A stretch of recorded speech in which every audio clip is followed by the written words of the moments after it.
المشاهدون الكرام، أهلا وسهلا بكم في هذه الحلقة الخاصة من برنامج عزف منفرد. هذه الحلقة راح نتحدث عن أهم الآثار في حضارة وادي الرافدين وأهم الآلات الموسيقية في ذلك العصر وفي حضارات العراق القديمة من سومرية وبابلية وأكدية وآشورية. راح نذهب برحلة مع البروفيسور ريتشارد درامبل، وهو طبعا متخصص أو من القلائل المتخصصين في العالم في الحضارات القديمة والموسيقى في الحضارات القديمة والآلات القديمة، وأيضا واحد من المعتمدين والأوصياء في المتحف البريطاني، وأيضا مسؤول على كثير من طروحات الدكتوراه في العالم وخصوصا في جامعات بريطانيا، والباحثين المتخصصين في التنقيب والآثار، وخصوصا تنقيب والآثار الآلات الموسيقية في الحضارات القديمة. فبروفيسور ريتشارد راح ياخذنا برحلة وراح حقيقة يتحدث لنا عن تحديدا حضارة وادي الرافدين واختصاصه. بروفيسور ريتشارد حاصل على أكثر من شهادة دكتوراه وأكثر من شهادة ماجستير في التنقيب والآثار، وأيضا هو موسيقي وعازف بيانو متميز ومؤلف، وبنفس الوقت حصل على أستاذية يعني أي بروفيسور من عدة جامعات، والآن هو مسؤول على قسم الآلات الموسيقية في الحضارات القديمة في المتحف البريطاني. لنرحب سوية بالبروفيسور ريتشارد دامبرل، وراح ياخذنا في هذه الرحلة. وطبعا أضيف معلومة أخرى أنه بروفيسور ريتشارد زار بلدان عربية كثيرة منها العراق والمغرب وتونس ومصر ودول أخرى، منها بحث ومنها عمل ومنها زيارات للتعرف على الثقافة. هو يعتبر أيضا خبير بالثقافة العربية. فنرحب بالبروفيسور ريتشارد. Professor Richard, how are you doing? Well, thank you. It's a pleasure to have a chat with you. في البدء راح نتحدث أن نسأل سؤال، هو كيف يستدل الآثاري على المناطق واللغة الأثرية، أو كيف يستطيع أن يعرف أنه هذه الأرض أو هذه المنطقة هي فيها لغة أثرية؟ Well, it is quite difficult, but for instance, in one of the most important sites, which is Ur, in southern Iraq, which was called Urim, then there was a mound which was called Del al-Muqayyar, which means the mound of pit of tar, because it was built with bricks, and the mortar between the bricks was tar, which of course went from the side of the brick. So we knew that they might have something under there. And this is how we discovered the first of the big ziggurats in southern Iraq.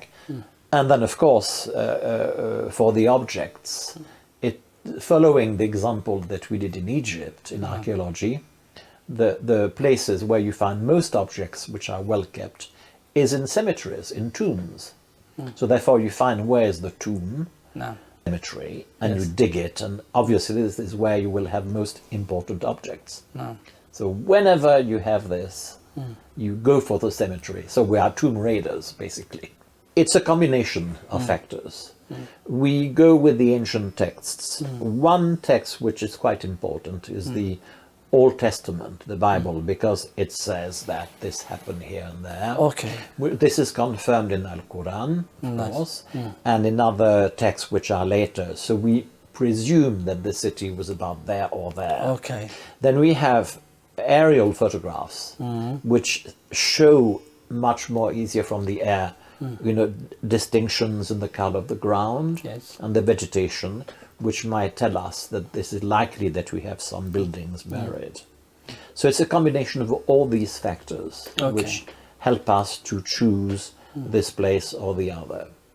And also quite often these ancient sites are still imprinted in the memory of the old people who say, oh, my grandfather used to tell me that found some old pots in this place. And all these factors combined make it that this is how we can locate sites. Good. سؤالي الآخر ما هي أهم الآثار اللي تستدلون بها على وجود الآلات الموسيقية في حضارة وادي الرافدين وإلى أي زمن أو فترة تعود؟ This is difficult yet again, but we know, for instance, again from ancient Egypt, that whenever we found tombs, we found many musical instruments of all types. And therefore, the first archaeologists who dug in Iraq had the same processes. They thought that if we go in tombs, we will find musical instruments.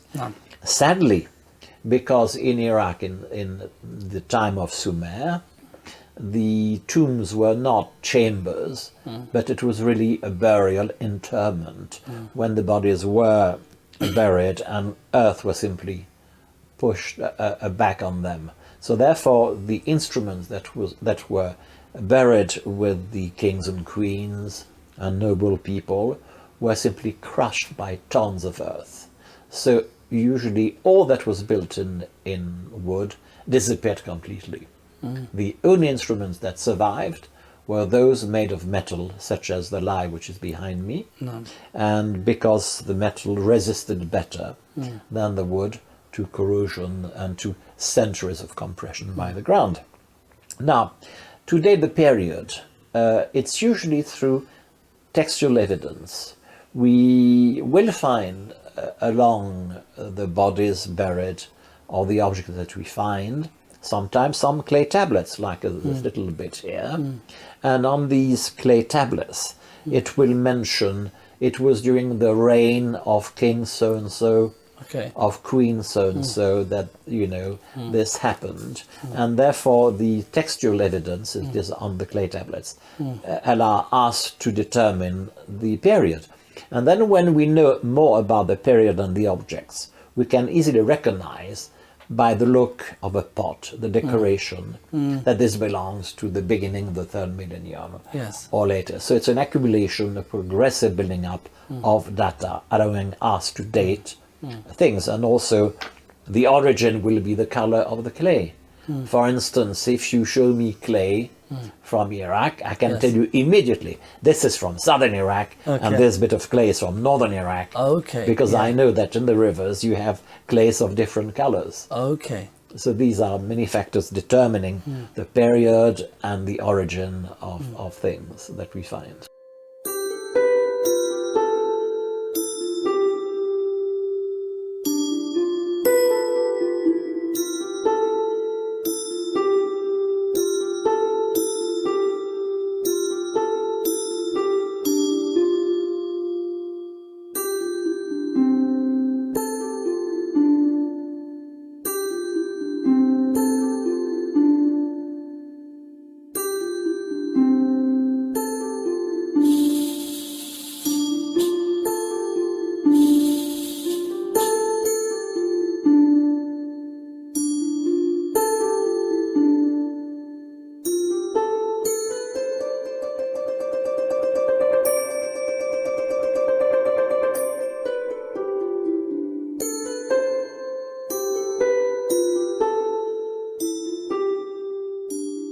About the lyric or qithara, we know that the three kinds of the qithara we found. One is golden, one is bronze, and one with a silver. So do you think there is some thought that saying the normal or the ordinary people, they had a qithara but is from wooden? But what this is kind of qithara, is metal qithara, have been founded with the maybe with the prince or the king or the queen or the thing. Do you think there is a lot of kind of qithara in the time of the Sumerian and have been made from different materials? It appears that what you call qithara, which is the Greek word for it. So we can say qithara if you want. We are not yet sure about the Sumerian word for it. So I'm not going to give you any word for it. All we say it's a lyre or it's a qithara, that's good enough. Now, the fabrication of them, it is obvious that the soundboard was mainly made of raw hide, raw leather, because it's a material which hardens with the sun, And when it's dry, it will never suffer from any splits in it, and will be the ideal material to transmit the sound of the strings to the instrument. Now, it is true that certain prestigious lyres, chitarra, were made of silver, gold, and adorned with semi-precious stones and animals' heads and so forth.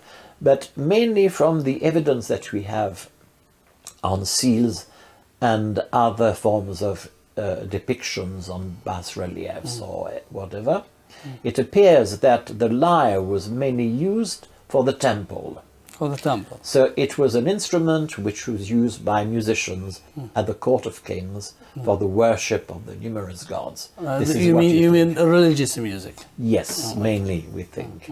And we doubt very much that Mr. Ahmed whatever would simply decide to have one of these large instruments, because it would have been very expensive to build and very expensive to maintain. It is only later in the second millennium that we find smaller lyres which were affordable for the general public. But the big lyres of about 2600, 3000 BC were very big and very expensively made. And these were definitely not made for the general public. اوكي سؤالي الآخر ما هي أول الآثار الموسيقية عن آلة العود وإلى أي سنة تعود؟ The first, I believe, because there's some controversy there. Okay. I believe that the oldest representation of what we call oud would have been about 3,200 years BC. Okay. And it was represented on a seal impression and its cylinder that we have currently at the British Museum, which was acquired by my good colleague and friend Dr. Dominique Collomb in the 80s, on which there's a boat, and at the back of the boat there is a lady sitting, and she, we believe, played what was a small lute, but some believe it was an oar, a paddle, rather than it was a lute. My hypothesis is when you have a paddle, you hold it firmly like this. Yes. And when it's a lute, you have more this position. Yeah, maybe you open your fingers a little bit to make them ready to play by the fingers. Exactly. This is why I believe that it's a oud rather than a paddle. Okay. It would be the oldest one. The next one comes from the Akkadian period. And we think about 2300, 2200. But I do believe really that the one on the seal impression was indeed from the Uruk period, about 3200.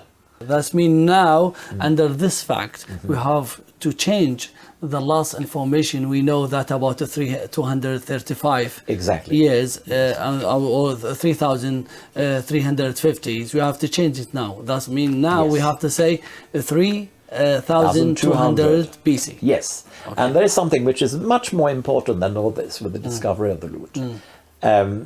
As you know well, being a distinguished oud player, thank you. That when you have a lute or an oud, the strings, one string will make different sounds. And they will make different sounds because you shorten or you lengthen the speaking length of the string by putting your fingers in the right place. Which means that you know about ratios, mathematical ratios. That's right. And if you have a lute, a oud, made 3200 BC, it means that at the fourth millennium, during the fourth millennium, the Sumerians knew about ratios, mathematical ratios. So this allows to tell us that the Sumerians were probably the inventors of ratios.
سؤالي الآخر، هل كان العود على شكله الحالي أم تغير؟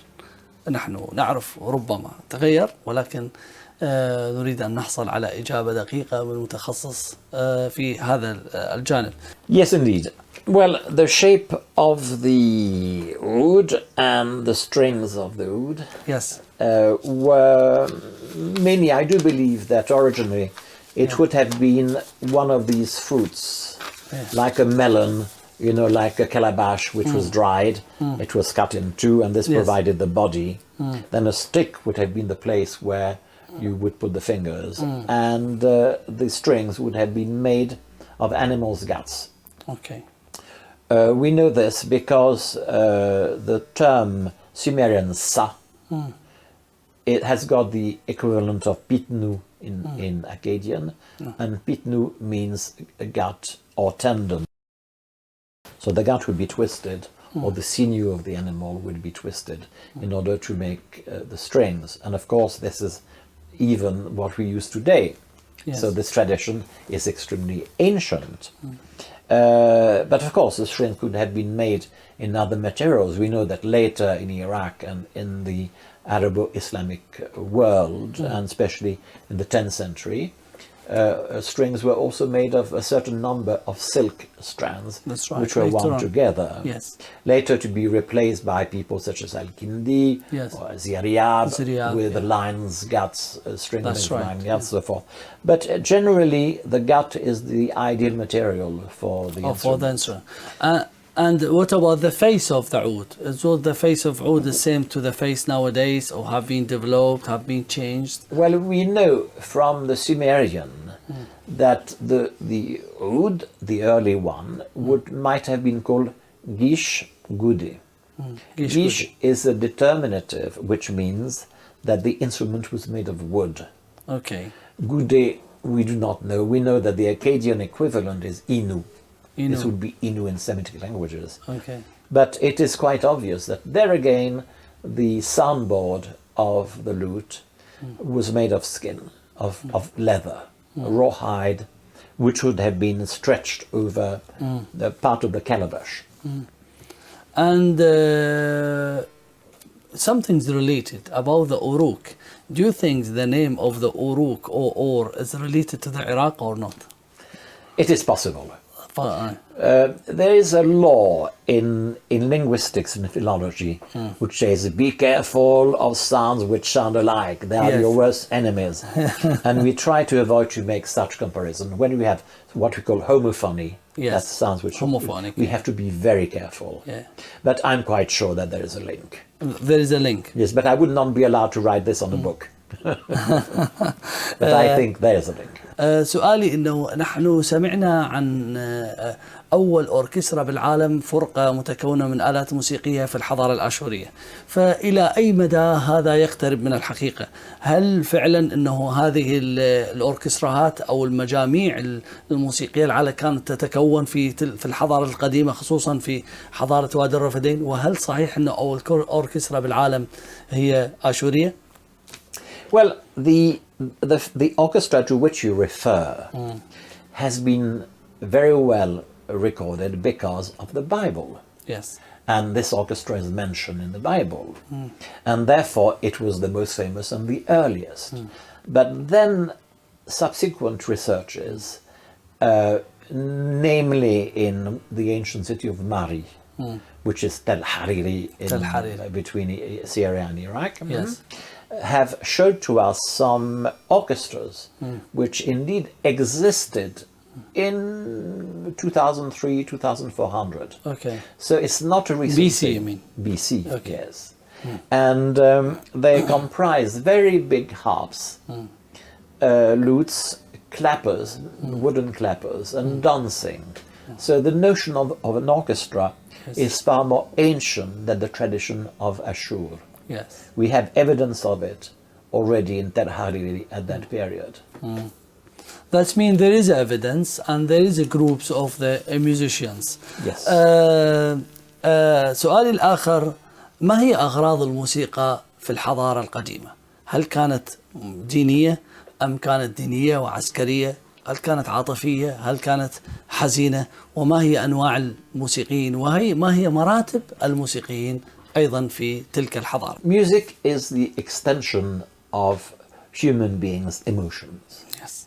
So from this, you have a full range of emotions, of course. If you are feeling angry with someone, your music will be military. We'll obviously have drums and we have loud instruments. If you are in love, well, the music will be mainly using the oud. If you, you see, you will use the musical instruments in function of what you want to express. But we know that music, sacred music, was intensively used in temple ceremonies in ancient Iraq, in ancient Mesopotamia. For instance, we have texts which describe at length how you would replace the skin drums of big kettle drums at the temple. It goes, by starting which cow you must select to slaughter. A cow must have no more than 7 black spots. Then the cow must be brought to the altar in the ziggurat, and then the priest must put a rope around the cow, feed the cow with certain food, then will whisper some special and magical incantations in each of the ear of the cow with a pipe, a reed pipe, and its long incantation. Then the cow will be slaughtered on this very day. Yes, it must be a special day. Then its food will be given to the temple priests. Then the skin will be treated with this type of salt and this type of alum to keep it, and then only you may put it on the drum. So you see, even the slaughtering of the animals for the temple purposes was very well recorded. So all instruments would have been subjected to the same type of treatment for the holy function that they represented. So temple music was very important. Then we have many representations on seal impressions, which are banquets, royal banquet, where the king and the queen usually sit in front of each other, and they have servants giving them beer, because beer was the drink they had. They had beer where they put in big pots and had long reeds, and were happily sucking the beer. I don't think the beer was very good at that time. And they also had wine, obviously. And so the king and the queen are celebrating something, perhaps the victory over another country for a battle or something. And so it's happy times.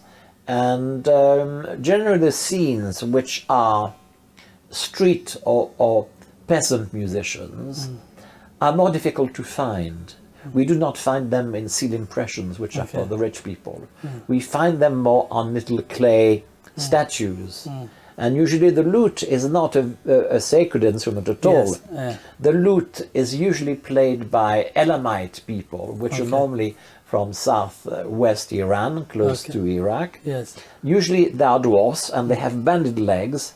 They are usually naked and play the lute. So the lute is really a street, a country instrument. A folk instrument. More than the royal, not at all, never royal. Or temple music. No, not at all. It was really a music for the people of the country, or working class people. Maybe working class, or maybe wedding, maybe other things, other ceremony and public ceremony. Certainly not the religious, and certainly not the royal environment.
we classify the music? Is it, for example, we say this is royal music and this temple music, depend or lie on the location and the place, or have we got some evidence about the music? Another question, is the royal music is different by melodic and by instruments comparing with the religious music? Ooh, this is a very tricky question. Very tricky question. Yes. Because we have a few texts with music theory. Basically, we have 4 important texts, which tell us a lot. We have only one complete melody written from the beginning to the end, and then it's not written in the Semitic language. It's written in cuneiforms, but in the Hurrian language, which came from northeast Caucasus, but they moved to southwest Iraq in Ugarit. So the language is totally different. It's not Semitic. It's the only case of written music, and we know that this music was written for the moon goddess Nikal.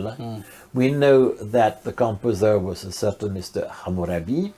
We know that the scribe was Mr. So-and-so, and they date from about 1400. So we have an idea of music for a goddess. Would it have been at the temple or played by folks in their homes? All we know is that the text is about a woman who is very sad because she cannot have any children. So she's very lonely. She therefore sings this hymn to try to ask the goddess Nikal that she might become pregnant. She may become pregnant. سؤالي في محور آخر هو حول النوطة الموسيقية. سمعنا كثيرا عن نوطات موسيقية من الحضارات القديمة خصوصا ما قبل الإسلام. هل هنالك، أسأل أنا البروفيسور ريتشارد، أنه هل هنالك فعلا هنالك أدلة للنوطة الموسيقية نستطيع أن نترجمها ولو بشكل يعني يعطينا فكرة عن الموسيقى في ذلك الوقت؟ This is very interesting. We have, as I said to you, 4 texts. There's one text which was written about 800 BC, but which was a copy of a much older text. And this text gives us the name of the strings of the one instrument. And so therefore we know that there's a first string, a second string, a third thin string, a fourth string created by the god Ea, fifth string, then fourth string from behind, third string from behind, second string from behind, and behind string. So they were written 1, 2, 3, 4, 5, 4, 3, 2, 1. I've gotten ideas about this arrangement, but I don't want to go in details. Yes. That would be far too difficult to expose in a short time. Okay. Secondly, we know that from another text about the same period, but again the copy of a much... Around, which period? These tablets are from the first millennium BC. First millennium. But because they contain Sumerian terms within them, therefore I propose that these are much older and might come from the third millennium. Third millennium. And the second tablet, which we have, gives the names of intervals. And they gave intervals of the fifths. Depending on where they were placed, they had different names. And intervals of the thirds, which depending on which they are placed on the scale, have different names. This is very important because once you can define an interval and where it is, of course, then you have music notation. Yes. Also, the Sumerians and later the Akkadians were extremely clever because they used the mathematical system, base 60, called sexagesimal, to quantify the value of the notes. And the Greeks only did this about 2000 years later. سؤالي الآخر، بروفيسور ريتشارد هو طبعا واحد من العلماء القلائل اللي أعادوا بناء آلة القيثارة مرة أخرى وقدم عليها بعض الألحان الموسيقية. سؤالي إنه ماذا استطاع أن يستنتج من أولا كيف عمل إعادة بناء القيثارة، اثنين وما هي النتائج اللي حصلها من إعادة البناء هذا؟ It's a long story, but I will keep it short. Well, it starts. It was in 1969, that this instrument was completely at the museum, completely restored. Okay. And which museums was? at the British Museum. British Museum. So. And I visited this instrument in 1971, and I thought it was a terrible thing to do to it. It was, to my idea, so badly done that I said one day I will do something about it. Okay. And it's only a few years ago that I did something about it, so it took me quite a long time. Yeah. The reason is because now I was a young teacher. Of course, nobody at the British Museum would have allowed me to put my hands on this oldest known instrument in the world. But, you know, I made my career, and eventually, of course, I was allowed to touch it, to hold the real thing in my hands. And it was absolutely wonderful. But sadly, in the 1960s, the notion of conservation of instruments or whatever in museum was not the same as we have it today. We wanted to rebuild something to show it as close as possible as it would have been when it was made. So therefore this is what happened for the reconstruction of this Lai Kitara. And they wanted more a decorative element, object, than an object which allowed us organologists to make further studies. And because of this restoration, all the important evidence was completely lost.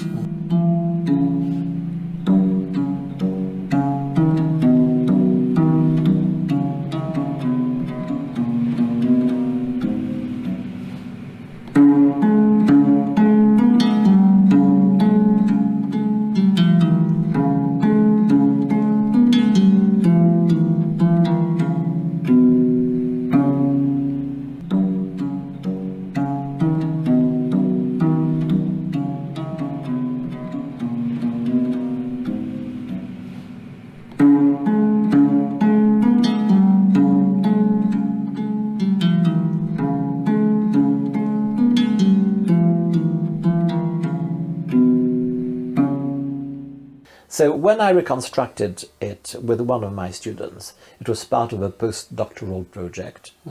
We went back to the original notes, which dated from the excavation of it, that is in 1928, 1929. We worked from the original photographs for the reports which had been written and for the original plans of conservation which had been made prior to the restoration. And we found that the replica which we made, which is behind me, varied quite importantly from the instrument that we have, the real instrument that we have in the British Museum. And this is a bit sad, but I suppose nobody is to blame, because each period has its principles.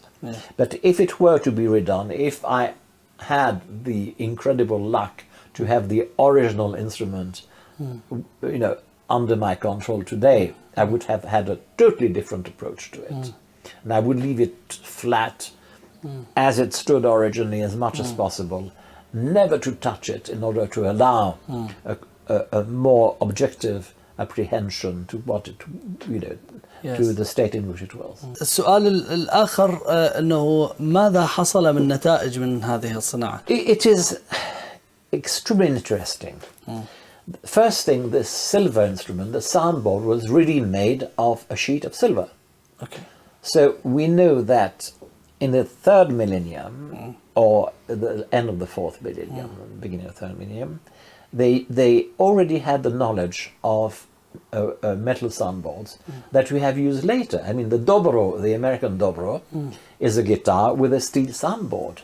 And in the 19th centuries, the British had pianos made with steel soundboards, so that they wouldn't be affected by the changes of temperature when they exported to India or other hot countries. So also the thing which might seem strange to have a metal soundboard, but what is important to note is that the sound conduction of a sheet of silver is almost as fast as the sound conduction in a plank of cedar. ما هي الدلائل والإشارات على الإيقاعات في الحضارات القديمة وخصوصا حضارة وادي الرافدين. يعني احنا سمعنا عن الخلاخيل والخلخال والطبل والبندير. ما هي الدلائل التي حصلتم عليها على أقدم الآلات في حضارة وادي الرافدين؟ The kettle drum is one that is well known, very large kettle drums. We also have very, very big vertical drums, up to 6 or even 7 feet high.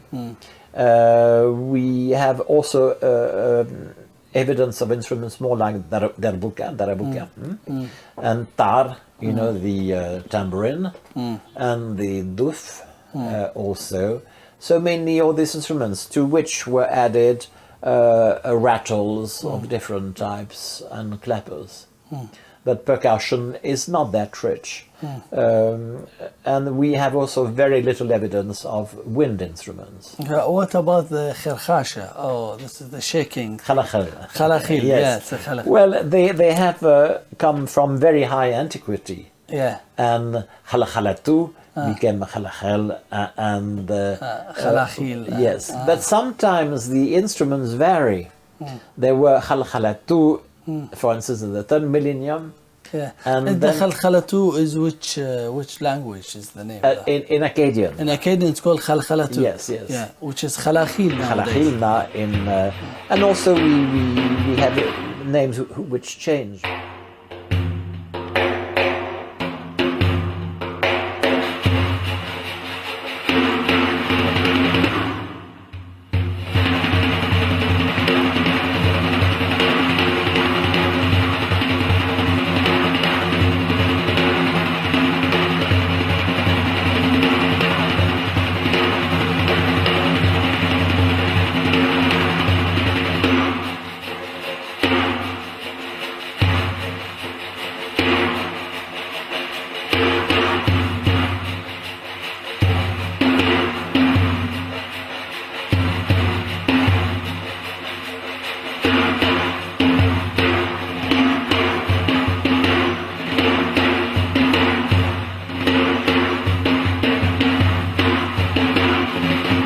سؤالي الأخير، أنا أشارف على الانتهاء من الحلقة، والحقيقة يعني هذا المحادثة الثمينة والغنية يعني، وريتشارد بروفيسور ريتشارد لا نستطيع أن نلقاه بسهولة.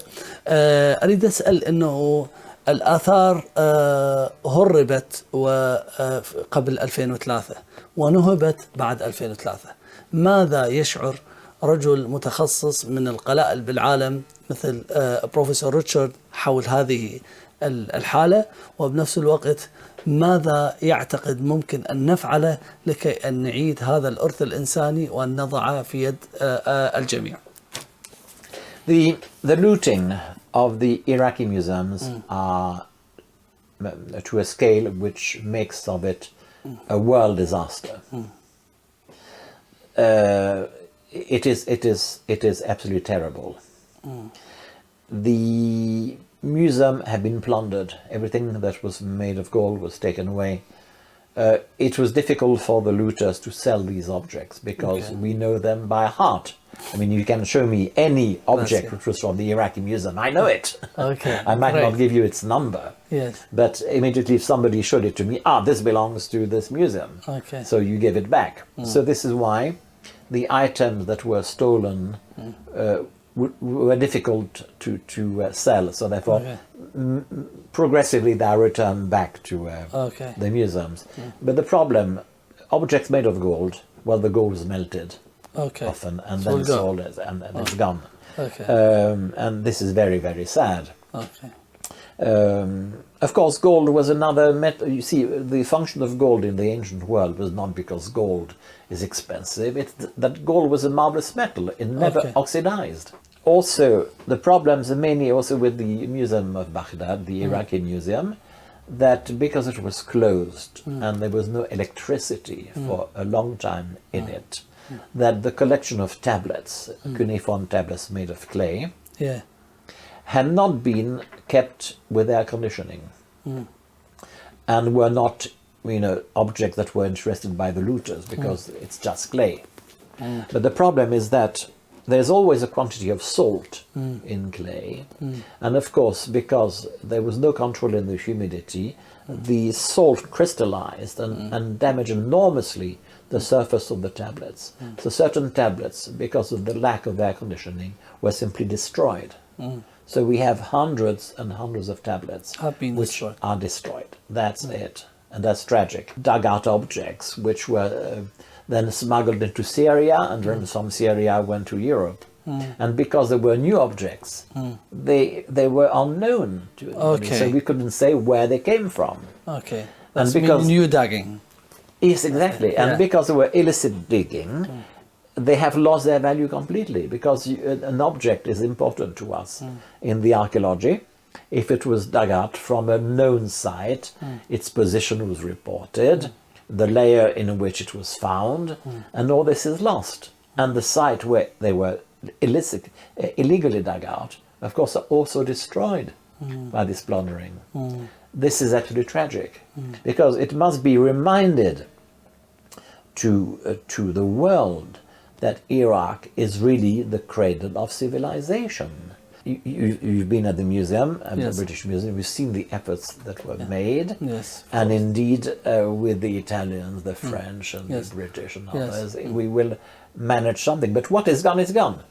That's right. And never will be found again. Professor Richard, I would like to thank you in my name and my all of audience in our program Solo Playing, and thank you very much for this is very beautiful journey. Thanks a lot. Thank you. Shukran. Shukran.